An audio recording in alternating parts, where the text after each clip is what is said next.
जय हिंद दोस्तों, आप लोग का स्वागत है स्टडी विद तन्नू में। आज के क्लास में दोस्तों हम लोग एनसीईआरटी क्लास 6 का चैप्टर 8 पढ़ेंगे, जिसमें हम लोग को पढ़ना है भारत की जलवायु, वनस्पति तथा वन्य प्राणी। तो चलिए आज के क्लास हम लोग शुरू करते हैं। आप मौसम के बारे में प्रतिदिन समाचार पत्रों में पढ़ते हैं तथा टेलीविजन पर देखते हैं अथवा दूसरों को इन संबंध में बातें करते हुए सुनते हैं। तो मौसम क्या है? जो दिन प्रतिदिन में जो घटना घटती है, जो तापमान, वर्षा, सूर्य का जो अलग अलग विकिरण जो होता है, उसको हम लोग जो पढ़ते हैं उसका हम लोग क्या बोलेंगे? मौसम बोलेंगे। मौसम जो कि दिन प्रतिदिन का एक घटना है। मौसम वायुमंडल में दिन प्रतिदिन होने वाला परिवर्तन है। इसमें तापमान, वर्षा तथा सूर्य का विकिरण इत्यादि शामिल है। उदाहरण के लिए मौसम कभी गर्म या कभी ठंडा होता है। तो मौसम क्या है? दिन प्रतिदिन का एक घटना है, जो कि कभी गर्म होगा तो कभी ठंडी होती है। कभी कभी आसमान में बादल छाए होते हैं, कभी वर्षा होती है। ये सभी क्या है? मौसम है। तो मौसम का मतलब क्या है? जो दिन प्रतिदिन में जो घटना होते हैं, उसमें हम लोग तापमान को सम्मिलित करते हैं, सूर्य की किरण को सम्मिलित करते हैं, उसके बाद वर्षा को सम्मिलित करते हैं। तो कभी क्या होता है? कभी मौसम गर्म होता है, कभी ठंडा होता है, तो कभी बादल छाया होता है। इस टाइप का मौसम होता है। तो मौसम क्या है? दिन प्रतिदिन वाला घटना। आगे हम लोग पढ़ते हैं।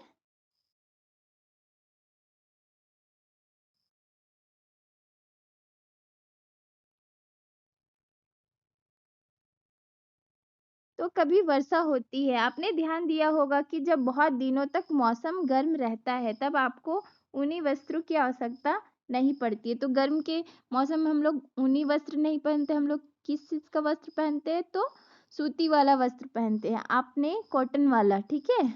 आपने खाना आप खाना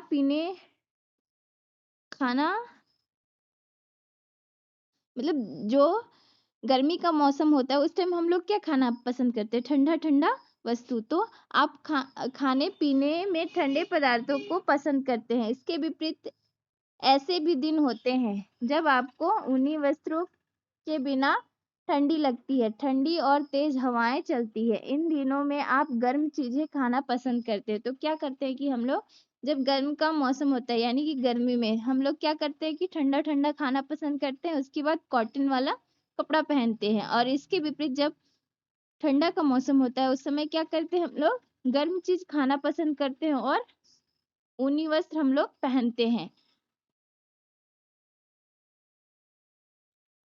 सामान्य भारत में प्रमुख मौसम होते हैं। तो भारत का अलग अलग मौसम, उसके बारे में हम लोग पढ़ते हैं। दिसंबर से फरवरी तक ठंडा का मौसम, मार्च से लेके मई तक गर्म का मौसम, जून से लेके सितंबर तक मानसून वाला, जिसमें कि वर्षा होता है, मानसूनी जो अभी चल रहा है। उसके बाद अक्टूबर और नवंबर में मानसून के लौटने का समय, जिसको हम लोग बोलते हैं शरद ऋतु। तो अभी हम लोग इसके बारे में विस्तार से पढ़ेंगे कि जो ठंडा का मौसम है, शीत ऋतु जिसको हम लोग बोलते हैं, फिर गर्म यानी कि ग्रीष्म ऋतु, उसके बाद वर्षा ऋतु और एक शरद ऋतु। ये 4 ऋतु हैं भारत में मुख्यतः। तो इनके बारे में हम लोग विस्तार से अभी पढ़ेंगे।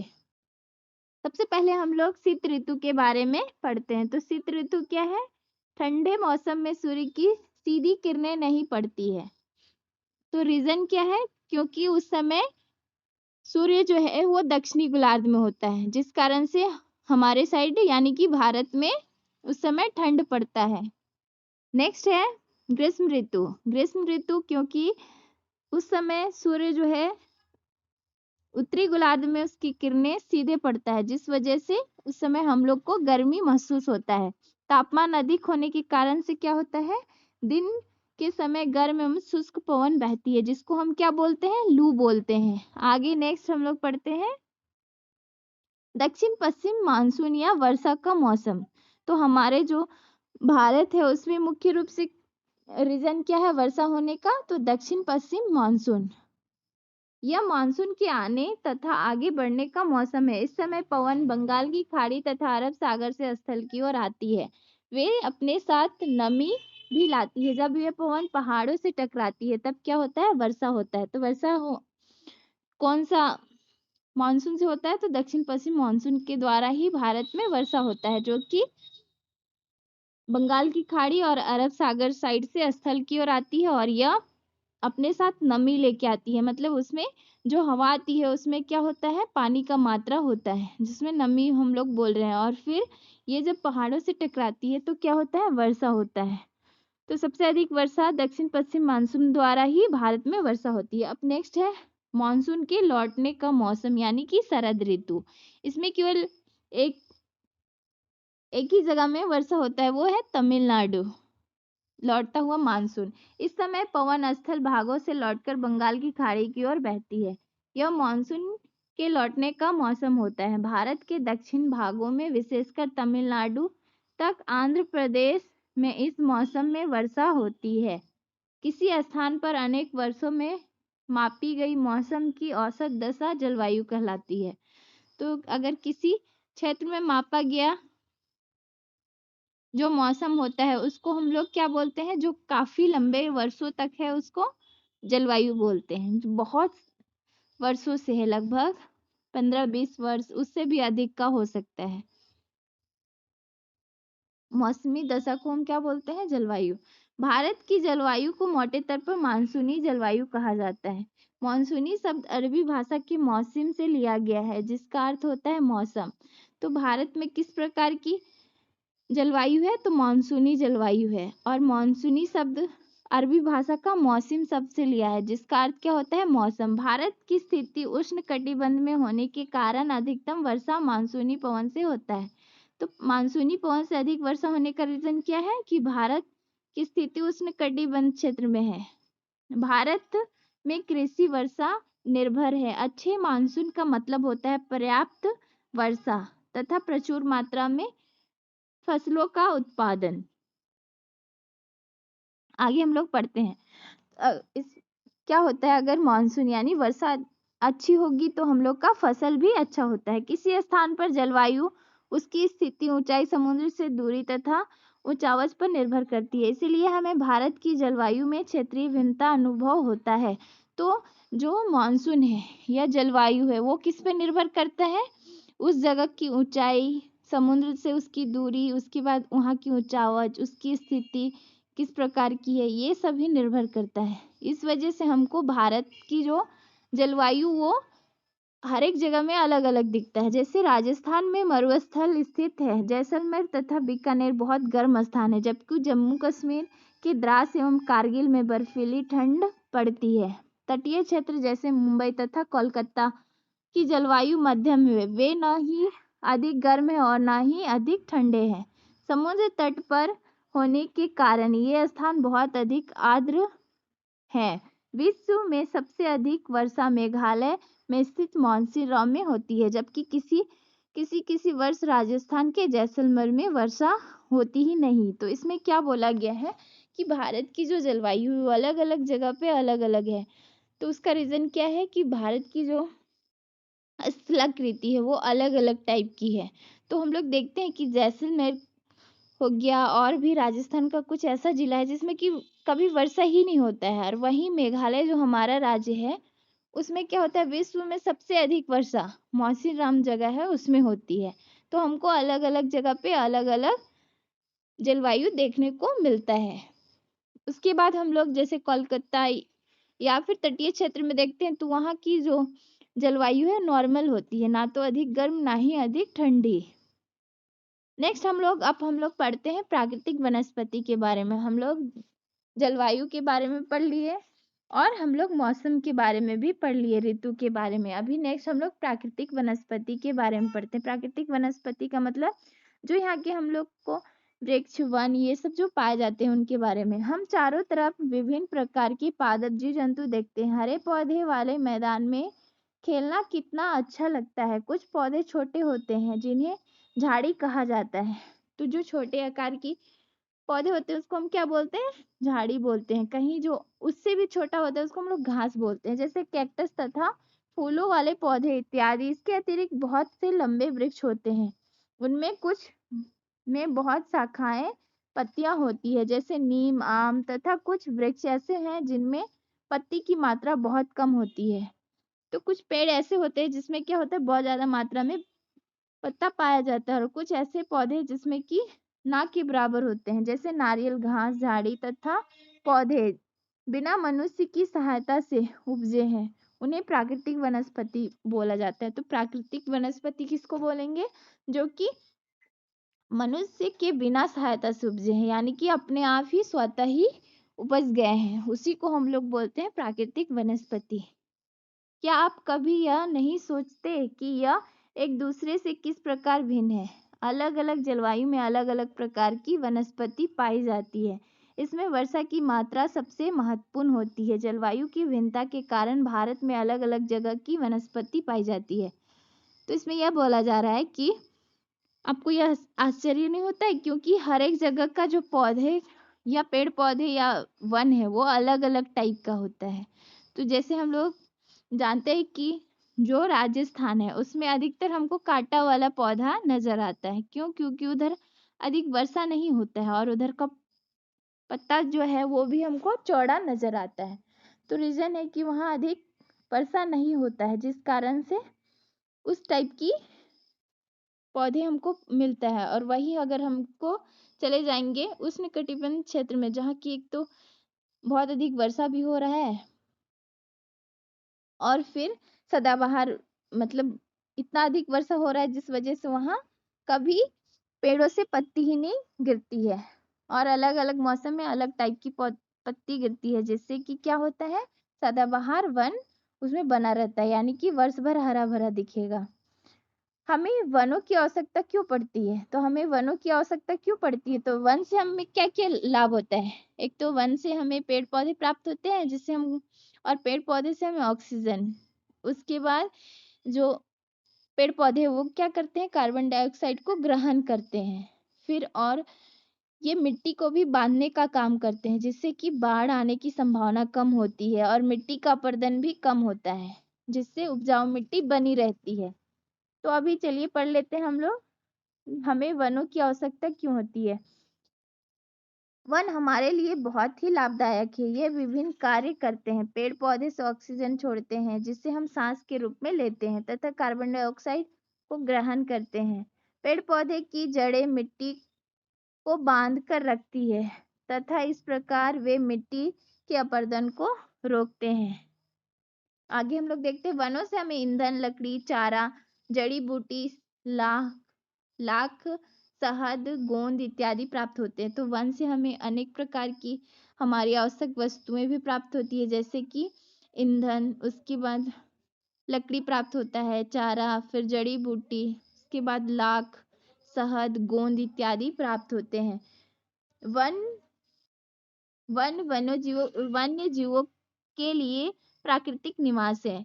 वन्य जीवों के लिए वन प्राकृतिक निवास है, यानी कि वहाँ वन में बहुत सारे जीव भी रहते हैं। पेड़ पौधे अंधाधुंध कटाई के कारण भारी मात्रा में प्राकृतिक वनस्पति समाप्त हो गई है। हमें अधिक पौधे लगाने चाहिए। जो पेड़ बचे उनकी रक्षा करनी चाहिए। लोग को पेड़ों के महत्व के बारे में बताना चाहिए। हम लोग कुछ खास आयोजन जैसे वन महोत्सव मनाकर अधिक से अधिक लोगों को इस प्रयास में शामिल कर सकते हैं, तथा पृथ्वी को हरा भरा रख सकते हैं। तो इसमें बोला गया है कि हमें ज्यादा से ज्यादा क्या करना है, कि पेड़ लगाना है, और उनको काटना नहीं है, और जो बचा हुआ है पेड़ उनको भी बचाना है। इस प्रकार से हमारे पृथ्वी को हम लोग हरा भरा रख सकते हैं, और ज्यादा से ज्यादा लोगों को जागरूक करना है कि हमें पेड़ बचाना है, पेड़ों का महत्व को बताना है लोगों को। अब हम लोग वन्य जीव के बारे में पढ़ते हैं। वन विभिन्न प्रकार के वन्य जीवों का निवास होता है, क्योंकि अगर हम लोग पेड़ काटेंगे तो क्या होगा, वहां से वन्य जीव क्या होंगे, पेड़ों वन से बाहर आएंगे और शहर में जाएंगे। तो इससे भी हमको बचने के लिए क्या करना होगा, कि हमें वन को नहीं काटना होगा, जिससे कि वन्य जीवों का निवास स्थल सुरक्षित रहेगा। वनों में जंतुओं की हजारों प्रजाति तथा बड़ी संख्या में विभिन्न प्रकार के सरीसृप, उभयचर, पक्षी, स्तनधारी, कीट एवं कृमियों का निवास है। तो वन में अनेक प्रकार का जीव रहता है, जैसे कि सरीसृप जीव, उभयचर, पक्षी, जानवर इत्यादि बहुत सारे। ठीक है, उनका आवास को भी हमको बचाना है। तो हमें वन को नहीं काटना चाहिए, ठीक है। बाघ हमारे राष्ट्रीय पशु है, तो हमारा राष्ट्रीय पशु कौन है? बाघ है। यह देश के विभिन्न भागों में पाया जाता है। गुजरात के गिर वन में एशियाई शेरों का निवास स्थल है। एशियाई शेर कहाँ पाए जाते हैं? गुजरात का गिर वन में। हाथी तथा एक सींग वाले गैंडे असम के जंगल में घूमते हैं। और असम में क्या मिलता है हमको ज्यादातर? एक सींग वाले गैंडे, ठीक है, और हाथी। हाथी केरल एवं कर्नाटक में भी मिलते हैं और झारखंड में भी हाथी बहुत अधिक पाए जाते हैं। झारखंड का राजकीय पशु भी क्या है? हाथी है। ऊंट भारत के रेगिस्तान तथा जंगली गधा कच्छ के रण में पाए जाते हैं। और जो राजस्थान रेगिस्तान है उसमें क्या मिलता है? ऊंट मिलता है। उसके बाद जंगली गधा कच्छ के रण यानी गुजरात में मिलती है। जंगली बकरी हिम तेंदु भालू इत्यादि हिमालय के क्षेत्र में पाए जाते हैं। और हिमालयी क्षेत्र में क्या मिलते हैं? बकरी, जिसका अलग अलग नाम होता है उधर।